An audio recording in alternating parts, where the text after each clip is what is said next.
আসসালামু আলাইকুম প্রিয় শিক্ষার্থীবৃন্দ, যে কুচামারা ফাজিল মাদ্রাসা থেকে অনলাইন ক্লাসে তোমাদেরকে স্বাগতম। যে আমরা দীর্ঘদিন পর আমাদের কাছ থেকে তোমরা অনেক দূরে, তোমাদের কাছ থেকে আমরা অনেক দূরে সরে রয়েছি। তারপরও অনলাইন ক্লাসের যেহেতু একটা সুযোগ হয়েছে, সেখানে তোমাদেরকে আজকে আমি কুচামারা ফাজিল মাদ্রাসা থেকে সকলকে স্বাগতম জানাচ্ছি। আজকে আমাদের অনলাইন ক্লাসের যে অষ্টম শ্রেণীর যে ছাত্রছাত্রীদের গণিত বিষয় নিয়ে আমার আজকে আলোচনা।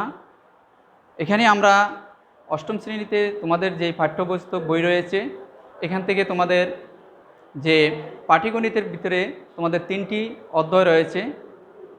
যে 3টি অধ্যায়, দ্বিতীয় অধ্যায়টি রয়েছে তোমাদের মুনাফা।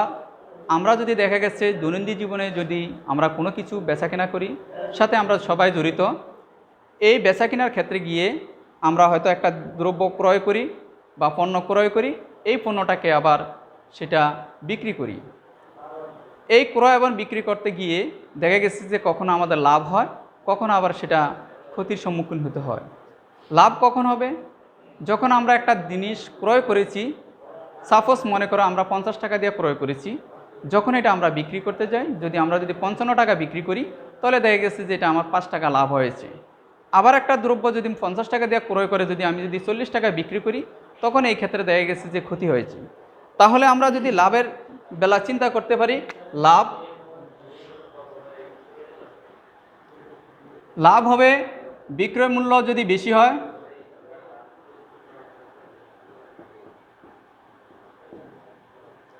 বিয়োগ ক্রয় মূল্য।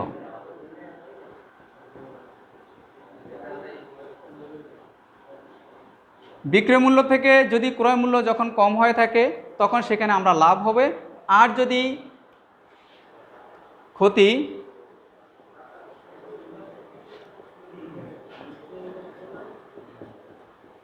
ক্রয় মূল্য বিয়োগ বিক্রয় মূল্য।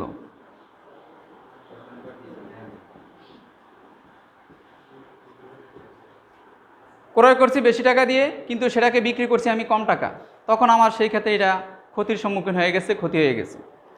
এভাবে আমরা লাভ ক্ষতিকে চিন্তা করতে। আবার দেখা গেছে যে আমরা যখন আরও কিছু ব্যবসা করতে যাই, আমাদের যদি টাকার পয়সা বেশি ইনভেস্ট থাকে, তখন আমরা এই টাকাগুলো কি করি, আমাদের কাছে রাখি না, আমরা তখন এগুলো বিভিন্ন ব্যাংকে আমরা এগুলো জমা রাখি। তখন ব্যাংকে জমা রাখতে গেলে আমাদেরকে সেখানে দেখা গেছে যে কিছু লভ্যাংশ লাভ দেয় এবং লভ্যাংশ দিয়ে থাকে।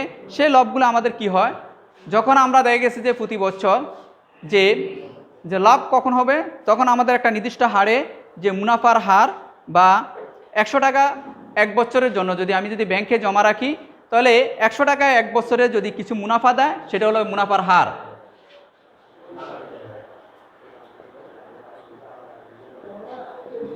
মুনাফার হার 100 টাকা আমি বাৎসরিক টাকাটা ব্যাংকে জমা রাখছি, 100 টাকায় আমাকে এক বছরে কিছু লাভ দিয়েছে, ওইটা হলো যে আমার এক বছরের লাভ্যাংশ বা শতকরা মুনাফার হার। একটা হলো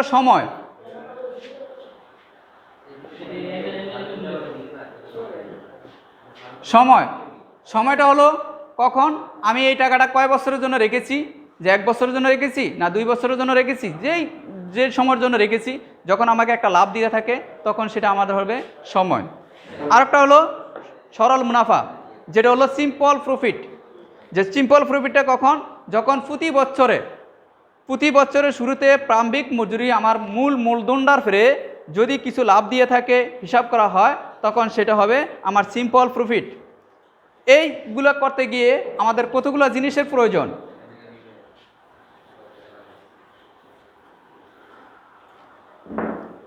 একটা হচ্ছে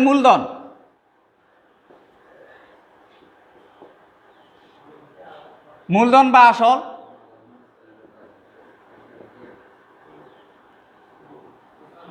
প্রিন্সিপাল,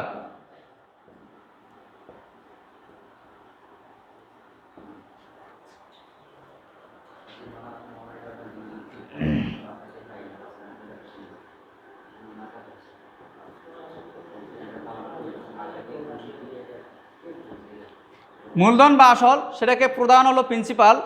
আমরা অর্থাৎ আসলটাকে আমরা চিহ্নিত করি, সেটাকে যদি আমরা সংক্ষেপে, অর্থাৎ একটা হলো সংকেত, এখানে একটা সংকেত চলে আসছে, যেটা হলো যে কেমিস্ট্রির ভাষা রয়েছে যে কেমিস্ট্রি ভাষায় যখন আমরা মোল বা যোগের হিসাব করে থাকি, একটা পূর্ণ রূপ থাকে, একটা বড় অক্ষর থাকে, যেমন প্রিন্সিপাল, এখানে অনেকগুলো শব্দ, এই অক্ষরগুলোকে এই একটা শব্দটাকে লিখতে গেলে আমাদের অনেকগুলো বর্ণর প্রয়োজন হয়েছে। এই বর্ণটাকে আমরা সংক্ষেপেভাবে প্রকাশ করার জন্য তখন সেখানে পি দিয়ে প্রকাশ করি, এটাকে প্রতীক হিসাবে ব্যবহার করে থাকে বা সংকেত হিসাবে ব্যবহার করে থাকি। এরপর আরেকটা জিনিস হলো আমার মুনাফার হার।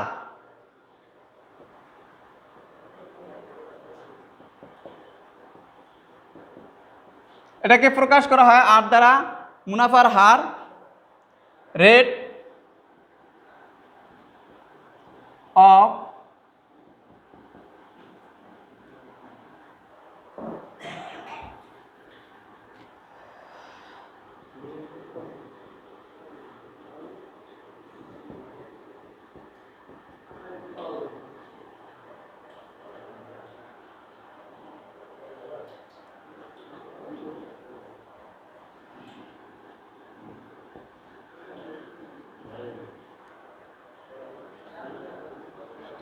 রেট অফ ইন্টারেস্ট, অর্থাৎ মুনাফার হার বা শতকরা হার, যেটাকে আমরা প্রকাশ করি মুনাফার হারকে, এটাকে আর দ্বারা প্রকাশ করা হয়ে থাকে। এবং সময়, টাইম,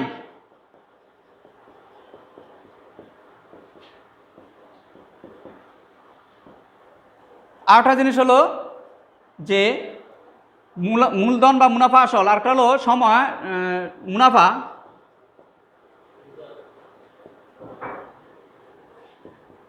আয়, প্রফিট।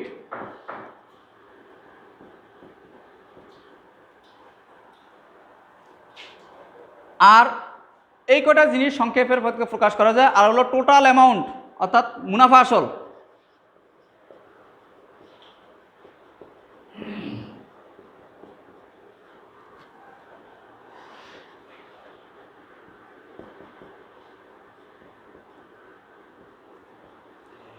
টোটাল অ্যামাউন্ট,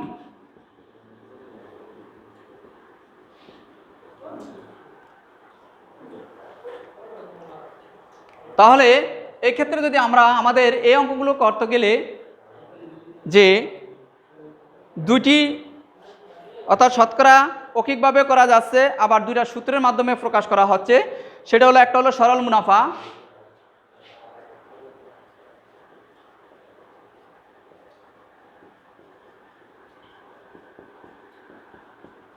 সরল মুনাফা,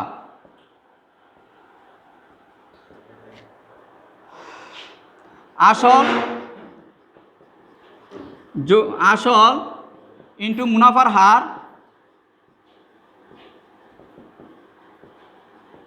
ইন্টু সময়। তাহলে সরল মুনাফা আমরা এখানে সংক্ষেপের মাধ্যমে দেখা গেছে, মুনাফাকে আমরা আই দ্বারা প্রকাশ করেছি। আই ইকুয়াল টু আসল হলো পি, মুনাফার হার আর, সময় এন। তাহলে এটাকে সরল মুনাফা হিসাবে চিহ্নিত করা, অর্থাৎ সিম্পল মুনাফা। এই ক্ষেত্রে আরেকটা মুনাফা আসছে, সেটা হলো আমাদের চক্রবৃদ্ধি। যে আমরা অনেক সময় কথা বলে ফেলি যে চক্রবৃদ্ধির মুনাফা বা চক্রবৃদ্ধির সাথে জড়িত, কিন্তু চক্রবৃদ্ধিটা কি? চক্রবৃদ্ধিটা হলো একটা জিনিসের যখন আমার মূলধনটার ফ্রে বছরের শেষে যখন যে লভ্যাংশটা আসে, সেই লভ্যাংশটা আমার মূলধনের ফ্রে যুক্ত হয়, মূলধনকে একত্রে করা হয়। মূলধনটাকে যখন একত্রে করা হয় সেটা সরল, অর্থাৎ তখন আমার টোটাল মূলধনটাই, অর্থাৎ মুনাফা এবং আসল, সেটি আমার তখন মূলধন হয়ে থাকে, সেটাকে বলে চক্রবৃদ্ধি। এবং এই সরল মুনাফা এবং চক্রবৃদ্ধির মুনাফার ভিতরে একটু পার্থক্য রয়েছে। সেই পার্থক্যটা হলো, আমার সরল মুনাফাটা আমার প্রারম্ভিক মুনাফা প্রতি বছরই যে আমার মূলধনটা আছে, মূলধনটার পরে মুনাফা দিতে হয়। আর চক্রবৃদ্ধির মুনাফাটা আসে যেটা আমার যখন বছরের শেষে যে আমি মূলধনটা পেয়েছি, এই মূলধনটারে পরবর্তী বছর যখন এটাকে ঘুরে রাখা হয়, তখন ওই যে লভ্যাংশটা আসছে, ওই লভ্যাংশটাকে কি মূলধন আমার মুনাফা দিতে হবে। তাহলে ওই মুনাফাটা দিতে হলে তাহলে দেখা গেছে সেখানে লভ্যাংশের যে মুনাফাটা তো কিছু ব্যবধান এসে যায়, কিছু টাকা বেশি এসে যায়, তখন এটাকে বলে যে চক্রবৃদ্ধির মুনাফা। তাহলে আমাদের এই সূত্রগুলোকে প্রয়োগ করে বা এই কথাগুলোকে প্রয়োগ করে আমাদের যে বিষয়ের যে অঙ্কগুলো রয়েছে, আমরা চ্যাপ্টারের লাভ ক্ষতির এবং মুনাফা এবং সরল মুনাফা ও চক্রবৃদ্ধি মুনাফা, আমরা সেখানেই এগুলির সূত্রগুলোকে প্রয়োগ করে আমরা সেখানে অঙ্কগুলোকে সমাধান করতে পারি। যেমন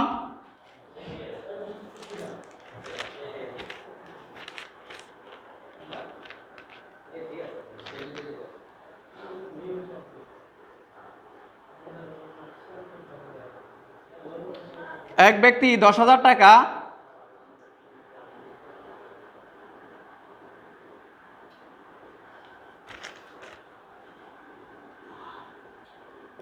ব্যাংকে 12% লাভে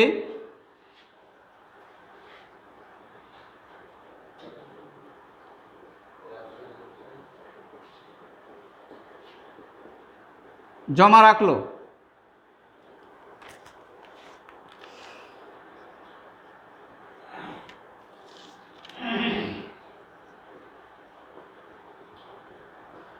প্রত্যেকগুলোর বর্ণনা সহ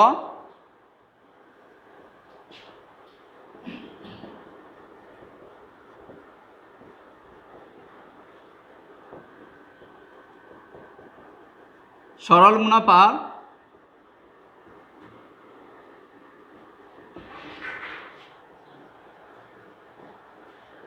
সূত্রটি লিখো। খ নম্বর, 5 বছর পর ওই ব্যক্তির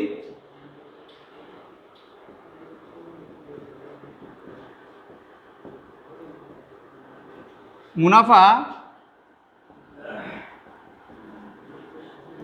আসল কত হবে?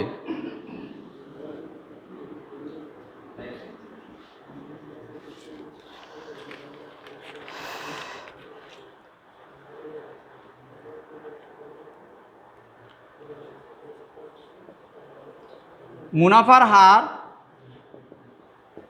12%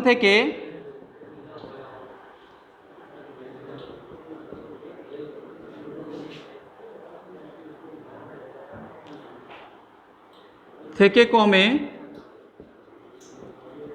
10% হলে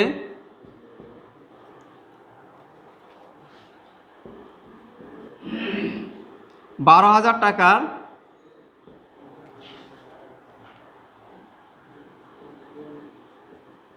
চার বছরে মুনাফা কত টাকা কম হবে? এই ধরনের দেখা গেছে যে তোমাদের পাঠ্য বইগুলোতে কিছু অঙ্ক রয়েছে, বিভিন্ন লাভ ক্ষতির অঙ্কগুলো রয়েছে। তাহলে এখানে আবার পরীক্ষাও দেখা গেছে বিভিন্ন এই ধরনের অঙ্কগুলো বেশিরভাগ এসে থাকে যে এখানে প্রত্যেক বর্ণনা সহকারে সরল মুনাফার সূত্রটি লেখো। তাহলে কিভাবে এটাকে সমাধান করবে?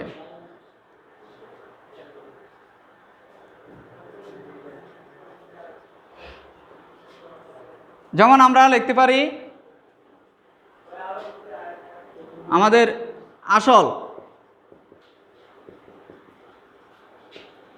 বা মূলধন ইকুয়াল পি সময় এন মুনাফার her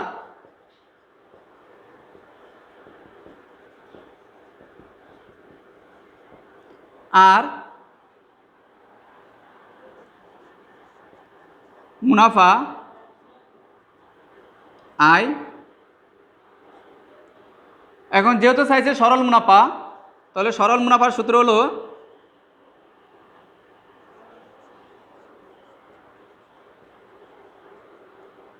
I equal P R N বা আই এন আর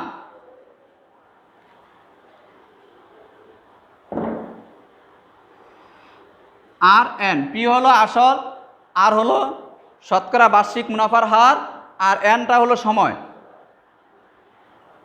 এভাবে আমি ক নম্বর অঙ্কটাকে আমি কর যে প্রশ্নটি রয়েছে সেটাকে আমি সমাধান করতে পারি। খ নম্বর, 5 বছর পরে ওই ব্যক্তির মুনাফা আসল কত হবে? তাহলে সেটা বের করতে হবে প্রশ্ন থেকে।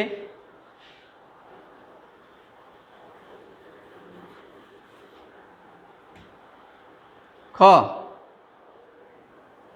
তাহলে এখানে অকিক নিয়মে আমি করতে পারি, অথবা যে সূত্র দিয়েছে আমরা এই সূত্রটাকে প্রয়োগ করে করতে পারি। তাহলে আমরা যদি ওইভাবে অকিক নিয়মে যদি যাই তাহলে কিভাবে করতে পারি যে 100 টাকার 1 বছরে মুনাফা 12 টাকা। সুতরাং 1 টাকার 1 বছরের মুনাফা আরও কম হলে তখন ভাগ হয়ে যাবে। আর এখানে যেহেতু আমার 10,000 টাকা আছে, 10,000 টাকার সময় চেয়েছে 5 বছর, 5 বছরের মুনাফা তখন আমার আরও বেশি হয়ে যাবে, তখন বেশি হলে গুণ হয়ে যাবে।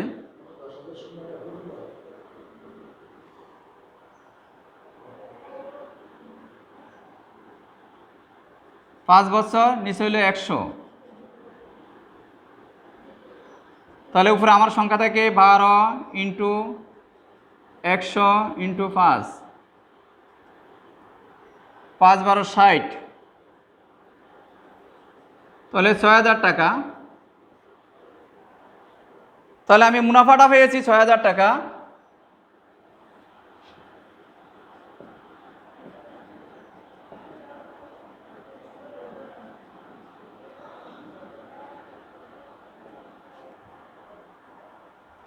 আর আমার আসল আছে, আসল বা মূলধন আছে 10,000 টাকা।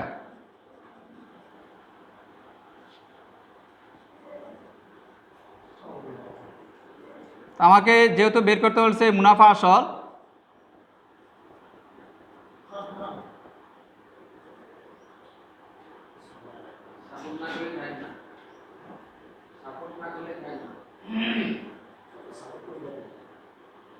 ছয় হাজার যোগ 10,000 ইকুয়াল টু 16,000 টাকা। তাহলে দেখা গেছে যে আমার 6 বছরের মধ্যে তার মুনাফা আসলটা 16,000 টাকা দাঁড়াবে।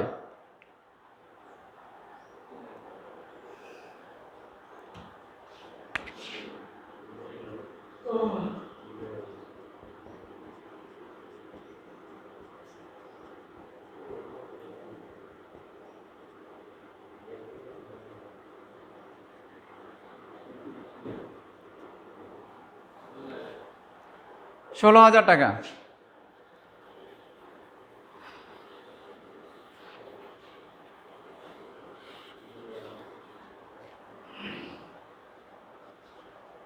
বয়সে যে ওই ব্যক্তি বা অন্য এক ব্যক্তি, সে যেখানে মুনাফা ছিল 12%, সেখান থেকে কমে গেছে 10% এসে চলে গেছে, তাহলে তার এখানে মুনাফা যা পেত তার থেকে কম পাইতেছে, তাহলে মুনাফার হার কমে।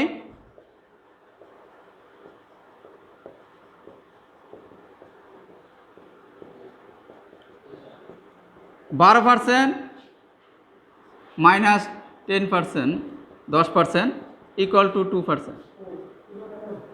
আবার কোনো সময় দেখা গেছে সেটা 12% থেকে 10% থেকে 12% হয়ে যায়, তখন সেখানে লাভ হয়ে যাবে, যে আগে যা লাভ পেত তার থেকে বেশি পাবে। তাহলে 100 টাকা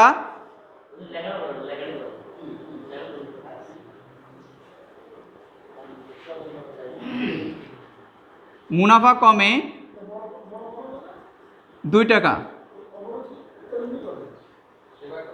অতএব 1 টাকার 1 বছরের মুনাফা কমে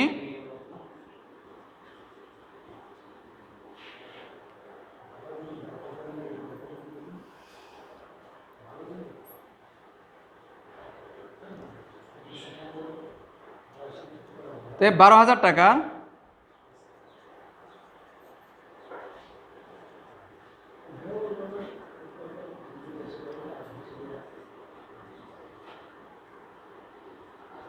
$12,000 গুণ 4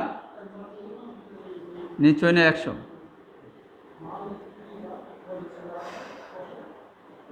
তাহলে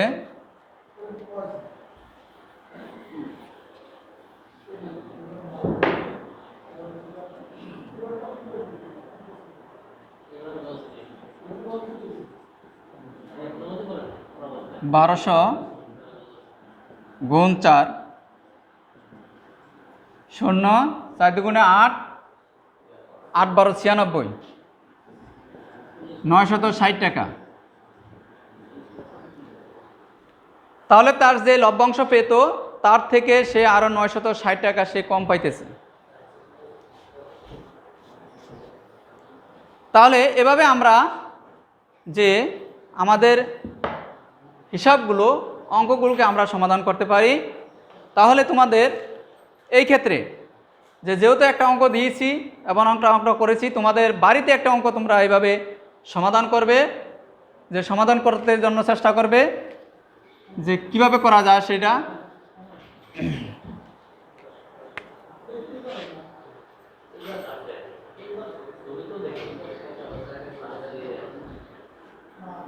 এক ব্যক্তি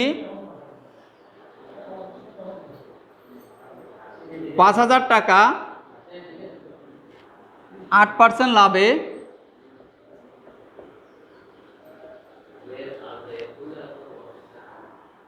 লাভে ব্যাংকে জমা রাখলো।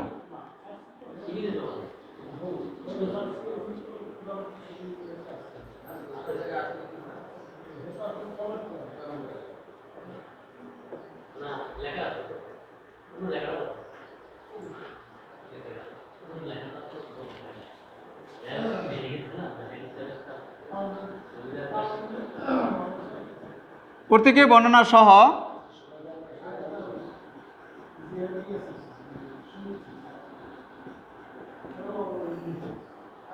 চক্রবৃদ্ধির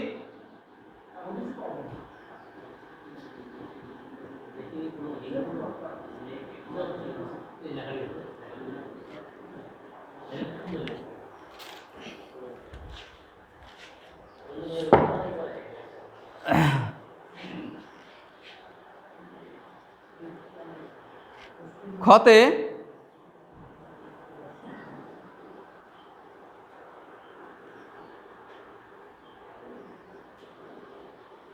6 বছর পর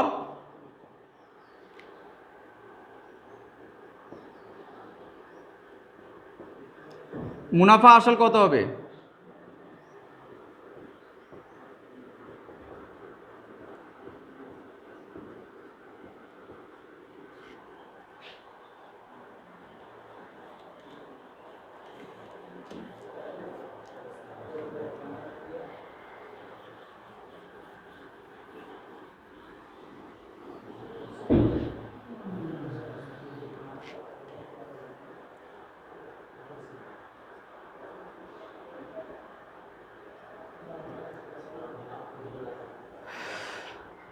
ছয় % লাভে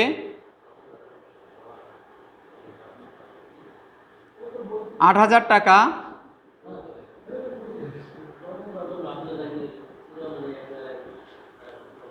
ব্যাংকে জমা রাখলে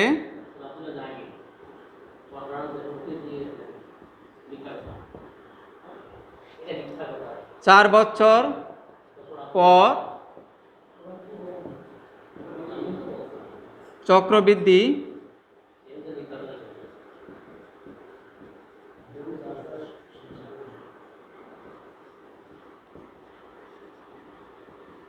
মূলধন কত হবে?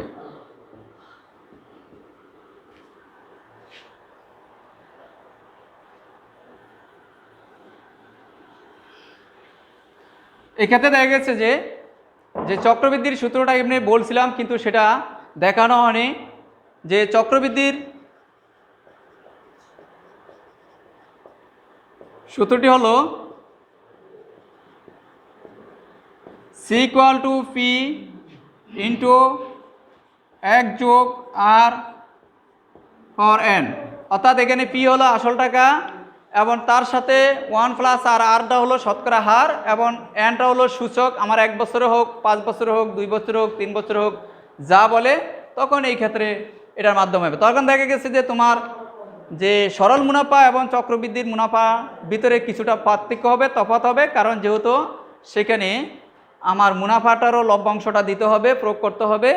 তাহলে এভাবে তোমরা এই অঙ্কটিকে বাসার সমাধান করবে এবং যদি সমস্যা থাকে তাহলে আমার সাথে যোগাযোগ করতে পারো। যদি সমাধান করতে গিয়ে কোথাও বেজে পড়ো বা না পারো তখন সেটা সেভাবে চেষ্টা করবে।